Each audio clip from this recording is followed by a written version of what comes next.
Hello, welcome to the show. Thanks for stopping by. If you care about cannabis legalization in Europe, this is an absolutely vital discussion. Last week, we saw the Czech Republic had started to roll back on their plans to create a sensible, adult, legal, recreational, regulated market. That rollback caused people lots of concerns. You saw some outlets reporting that, actually, this is planned. It's a planned rollback just to show the Christian Democrats in the Czech Republic that this is a very popular decision, and it was kind of like a planned thing.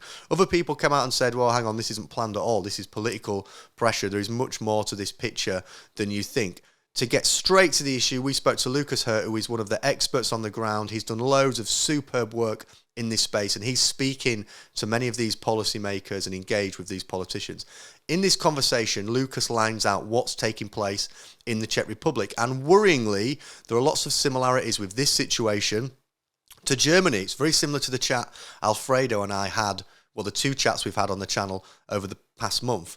I am deeply worried about what is taking place in Europe. I think there is an apathy in the industry around what's taking place on the ground. We think that Europe is just going to roll along and all these regulated markets are going to spring up because policymakers and politicians have said, we're going to legalize cannabis. That doesn't appear to be the case. That relationship, the way in which politicians are engaging with this issue is fragile. The public health lobby is very strong. People are scared of markets. People are scared of regulation. Politicians are scared of what the public think. And there's this apathy from people that consume cannabis because for many of them, it works. What the current situation, the current legislation works for them. Lukas and I talk about all of these issues. And if you care about cannabis legalization in Europe, you must be educated and aware on what is taking place. It's a subject that we'll keep talking about here at Volteface. We're going to keep this conversation going with Alfredo. We're going to keep this conversation going with Lukas. We're going to keep talking to people on the ground who are aware of what's taking place across Europe. I care about it a lot. I feel fired up and frustrated after this chat with Lukas, but it was also a real pleasure and privilege to speak to someone who understands the subject so well. So I hope you enjoyed the chat as much as I did, and stay tuned as we continue to look at and explore what's taking place in Europe. Thanks for watching. Lukas, thanks so much for joining me on the show. Really appreciate you taking the time out to chat to us. How are you doing today? It's my pleasure to be here. I'm doing fine. Thank you. Good. Just to kick things off, do you want to give us a bit of a background in terms of how you've got involved and engaged in this sector and what you currently do in the market? Yeah, sure. So basically, I've been a recreational cannabis user since I was 16. And about 12 years ago, I started to realize there are some medical benefits to it as well. So I had some people and friends who were actually pretty sick, and we found out that the cannabis helps them tremendously. Not all the time, not in every case, but still it was really an eye opener for me.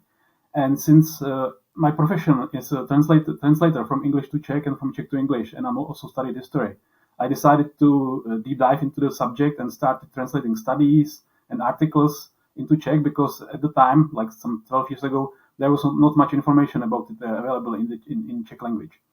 And so after that, I became an editor of magazine Legalizace, where I was contributing with articles, with interviews. And 5 years ago, we actually decided with the publisher of the Legalizace magazine, we decided to start another magazine because Legalizace was focused also on other drugs like psychedelics and stuff like that. And we just felt that cannabis deserves its own magazine, so we started a magazine called Konopí. And and currently it's actually the only print magazine about cannabis in the Czech Republic, because the first one, the Legalizace, was actually sentenced, or the publisher, my good friend Roberto Verka, was actually sentenced for publishing this magazine about Konopí, so about cannabis. So currently we are the only cannabis magazine in Czech Republic, and we are also like kind of a little afraid that they might come after us as well. I mean police and state attorneys and the judges in the Czech Republic, but we are more focused on like medical side of cannabis. So Legalizace was mostly about recreational use and these things. So we hope in this regard we should be okay, because we cooperate with many doctors, with researchers, and we just present very like serious information which have like scientific background and stuff like that. So that's one of the hats I'm wearing. Great. You're doing great work, mate. It's for anything to change, it requires people working as hard as you are and raising the issue and being brave as well. Because I remember at the time when you I think you wrote an article for our site, and you were doing a bunch of stuff online, raising awareness of what had happened around the arrest. It's just it's crazy that someone expressing an opinion and talking about a medicine is criminal offence. Has that sort of changed or eased up as the Czech Republic have started to explore cannabis legalization? Generally, the Czech Republic attitude towards cannabis is very liberal, and the laws are pretty liberal as well. So this sentence of my friend and his magazine was kind of like an exemption or something like that, because it actually happened in the very remote part of the country, which is very conservative. So the police actually, I think they did it on purpose, because I think if this case happened in Prague, the judges in Prague would probably throw it out because of on the grounds of like freedom of press and freedom of education, freedom for information. So, but the judge in the Ostrava region, which is like a very remote part of the Czech Republic, he didn't have these opinions, and he wasn't afraid to punish my friend for publishing the magazine. But generally, the attitude in the Czech Republic, it's like the laws are pretty liberal in terms of like possession of small amounts and home growing, which is usually not persecuted heavily. Although in the past 1 year, we actually started to discover more and more cases of people who actually ended up in prison only for growing for themselves. But I guess we will get back to that later, because it's like it's all good. It's all interesting, mate. It's all interesting. So just yeah. Go ahead. No, go ahead. Yeah, just to finish what I do. Apart from the magazine, I also became a manager of the CzecHemp cluster, which is an organization putting together companies and research institutions and universities who are actually working with hemp or cannabis.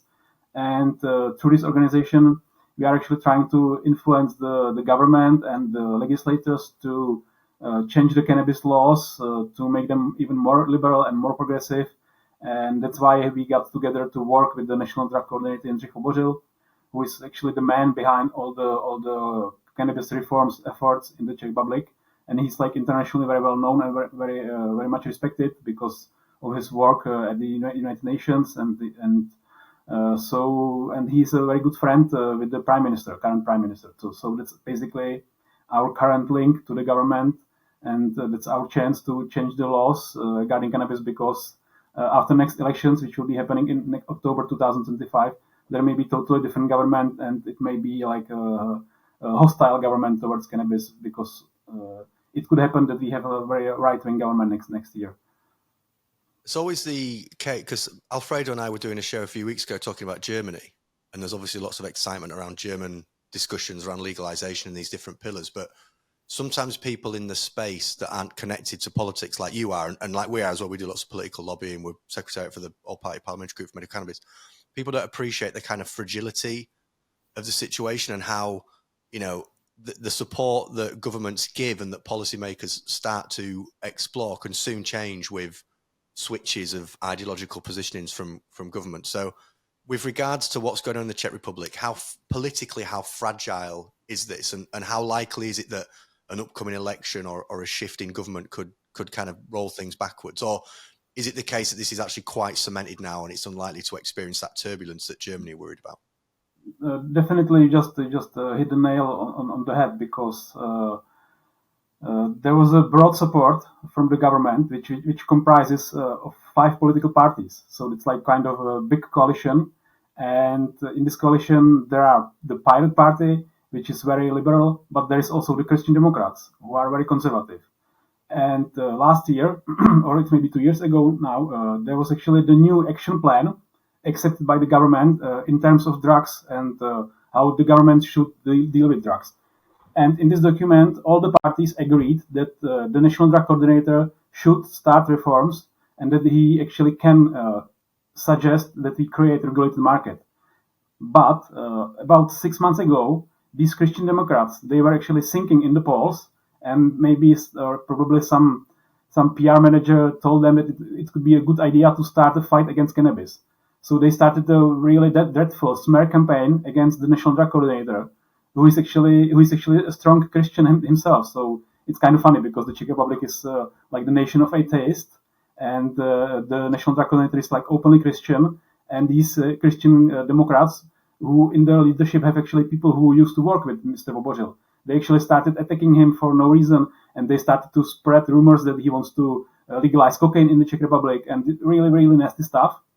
And suddenly they started changing their position, and they were saying like, okay, we could be okay with the home growing, maybe cannabis social clubs, but we definitely cannot allow the regulated market here because, and this all the reefer madness comes in, because we have to protect our children, because this would mean that everybody would be driving stoned, because the traffic accidents, and this stuff which actually never materialized in the US or in Canada or anywhere else. So, but when they start with these accusations, they have really good friends in the police and the custom officers and these like pharma lobbyists and big alcohol. So if you just look around the political landscape in the Czech Republic, in Germany, and in any other democratic country, you have big, powerful lobbying groups who always find good friends in these conservative Christian Democrats and like these conservative political parties or like extreme right-wing political parties. So in this case, it just happened that the Christian Democrats were started to play this card, that they actually are the only like a barricade which stands between our kids smoking cannabis from when like they are 10 years old, and they need to protect them. So that was actually the reason why 2 weeks ago, when we were expecting the draft bill with all the three pillars, which means home growing, cannabis social clubs, and the recreational market, the regulated market for adults, we were quite unpleasantly surprised that the only thing which was unveiled, it was not even a draft bill. It was like a draft of the draft or something like that. And it wasn't actually presented to the government at all. It was just presented to the working group, which has been created 1 year ago to actually create or write this law based on the three pillars. So in the end, there was just the home growing and the social clubs, and the regulated market wasn't there at all. Although the national drug coordinator, he said immediately that he has the regulated market pillar as well. He had it written, so it can be introduced as well. But at the moment, he didn't do it because of the political pressure from the Christian Democrats. So basically, it can be also considered as a political move, because there was obviously a backlash, and all the cannabis industry in the Czech Republic, and not only in the Czech Republic, there were many journalists writing to us from abroad, and they were asking us and other experts from the Czech Republic what is happening and why the regulated market is not there, and if it's because of the Germany, if it's because of the EU laws. But I must say it's much simpler than that, because Mr. Vobořil was saying all the time that he is willing to propose the regulated market, although it would mean some kind of a clash with the European Union. And the strongest party in the government coalition, which is called the ODS, the Civic Democrats, they are actually like pro Europe, pro European Union, but their relationship to the European Union is very ambiguous. So when they can show their voters that they are not listening to everything what the EU says, they always look good. So I don't think they wouldn't mind a small, tiny conflict with the EU laws. And in the end, I think that wouldn't be such an issue. But we may not even get to this point because of the Christian Democrats. So currently, it stands that we have the home growing, which should be okay for the Christian Democrats. So there should be no problem with that, which is on its own a great step forward. But still, the National Drug Coordinator keeps saying that if we include the cannabis social clubs, that's a nice harm reduction move, but it still doesn't address the problem of the black market, of the taxes for the government, which can be used then for the prevention of the drug use and drug behavior. So the Mr. Vobořil is trying to persuade the politicians that this is only a half-hearted solution, and that the regulated market is really there to protect actually the public, not to harm the public.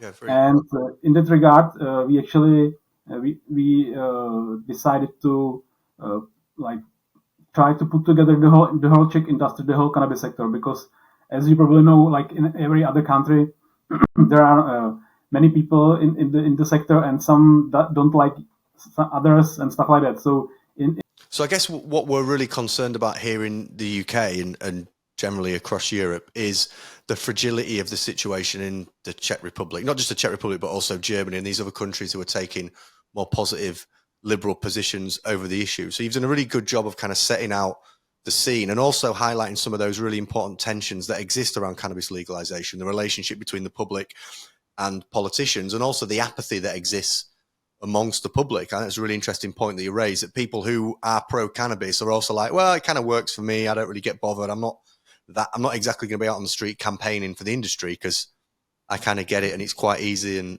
I think there's really interesting parallels there to what happened in Canada, where the legal market was launched and there wasn't this uptake that everyone expected. Because for a lot of people, the current legislation, the previous legislation worked for them. It was kind of fine. They got it from a dealer. It turned up straight at the house. They liked the quality. They liked the price. And yeah, I mean, a market sounds interesting, but also this has worked for me for 20 years. So why would I change it? And I think that, again, is something that the industry and politicians and advocates are just starting to learn more about and better understand the role that can play in reform taking place. So with that being said, how do you see this panning out in the Czech Republic? And I appreciate with these sort of questions, people ask this us all the time, when's cannabis going to be legal in the UK? And appreciate that sometimes it's a lot harder to make these predictions, but how do you think this situation is going to play out over the next few years?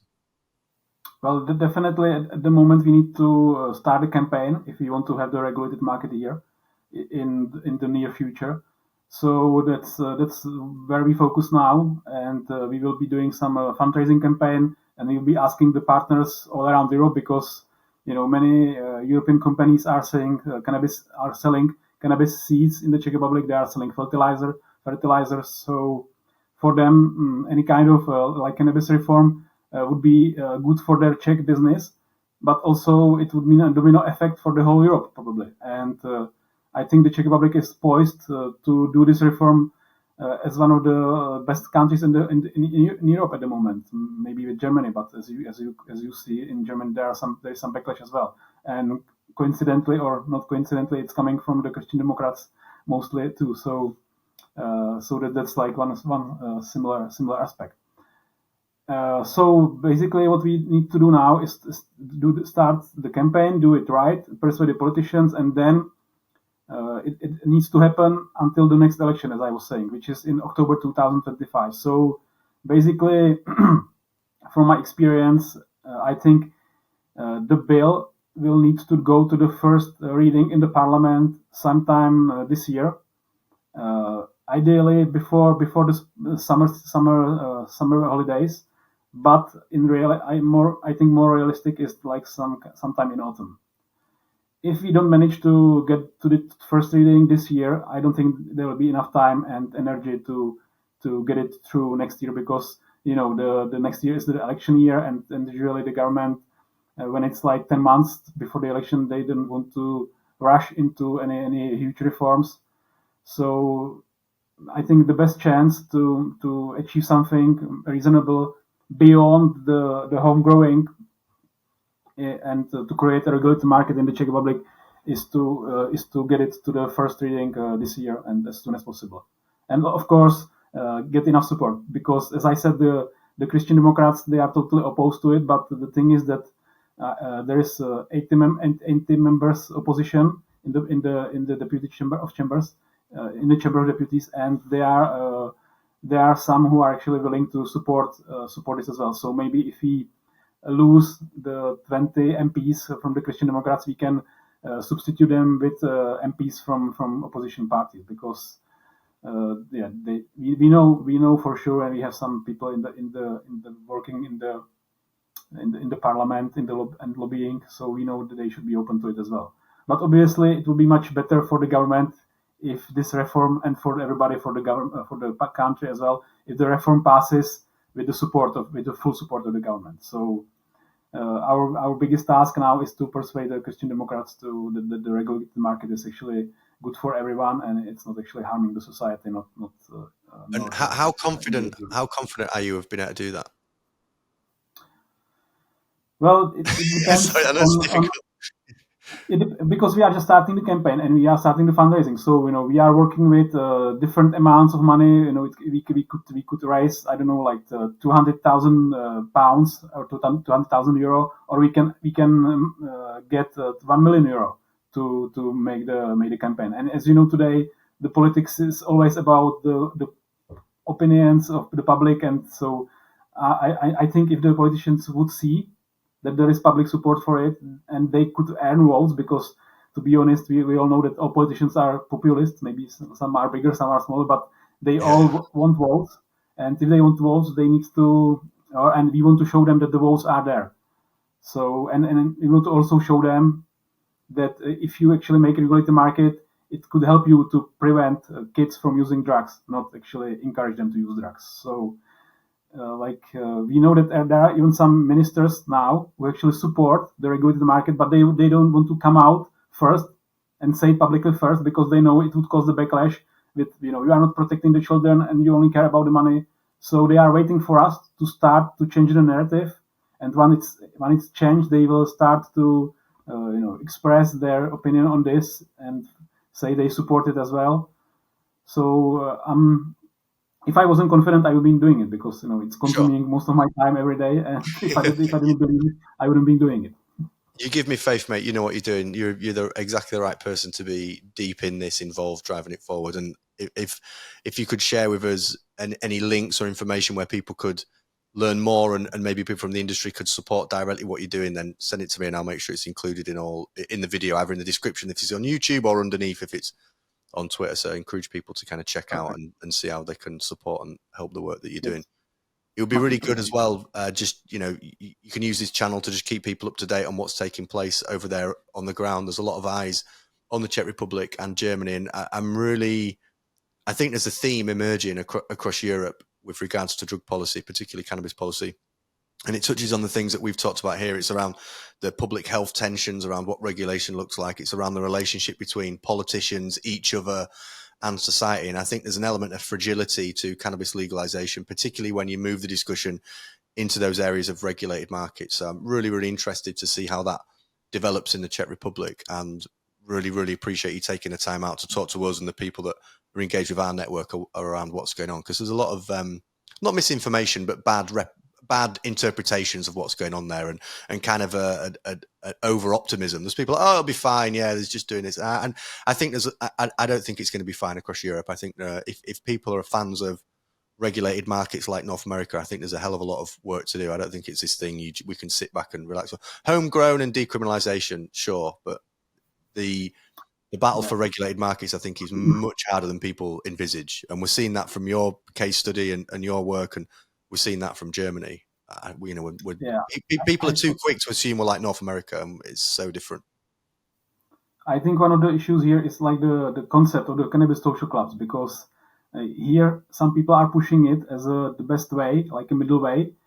But from my point of view, I know this concept doesn't really work anywhere in the world, because in the United States, they don't even talk about this at all. They just have the home growing and the regulated market, and nobody comes up with any ideas with social clubs, because it's not just in their nature. And in Europe, everybody's talking about Spain and Barcelona. But when I talk to people who actually live there, they are saying that it's not like it's like many of these clubs are actually run now by drug cartels from Mexico and from other Latin American countries. They are just laundering the money there. And I even heard in Malta, it's not working really well as well.